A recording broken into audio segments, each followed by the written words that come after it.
Hey friends, welcome back to the channel. In today's video, we will talk about why we fail to exploit our own strengths and weaknesses.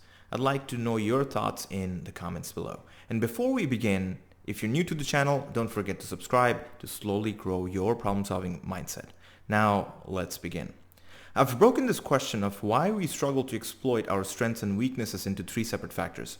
And today, we will specifically focus on the final part, or factor number 3, its root causes, and 2 tips to fix these root causes. And so factor number 3 of why we fail to exploit our strengths and weaknesses is because we end up spending less time on the things that we do best.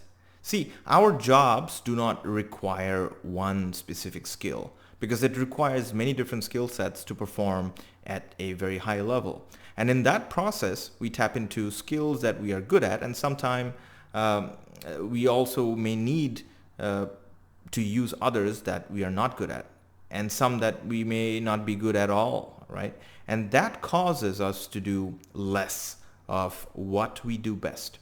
And to understand this better, let's dive into the first root cause, which is because of the fact that we have a fairly good understanding of what our capabilities are, but we never take the time to assess our skills at a much deeper level. See, ask yourself, when was the last time you did a thorough skills assessment? What were the ratings? What skills are higher than others? But to fix this root cause, the first tip that I'll share with you today is really to double down on what you do best.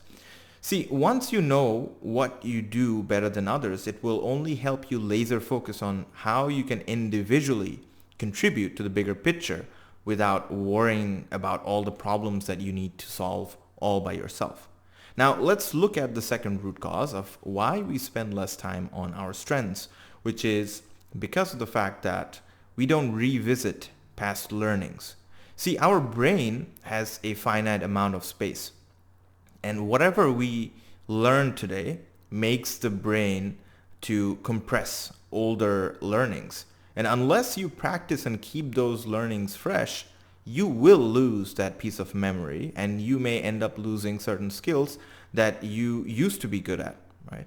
And my second tip to fix this root cause is that if you coach someone on a particular topic, your brain is sharpening since you are being pushed to think about the certain elements of a skill when you are coaching someone. So not only are you teaching someone something new, you are improving your skills by sharpening your brain to think about that topic.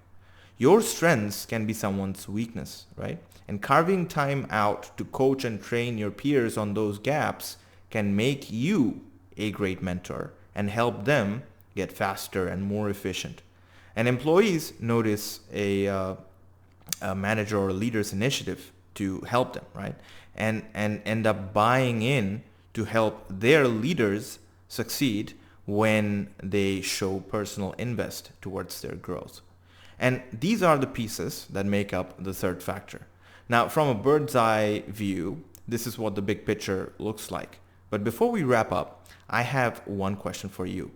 When was the last time you did a skills assessment? And how often do you sharpen your mind to maintain certain skills you consider to be your strengths? I want you to think about it and leave a comment below. And if you enjoyed this exercise, consider giving this video a thumbs up and subscribing to the channel to keep rethinking your approach about more problem-solving questions. I'll see you in the next problem-solving exercise.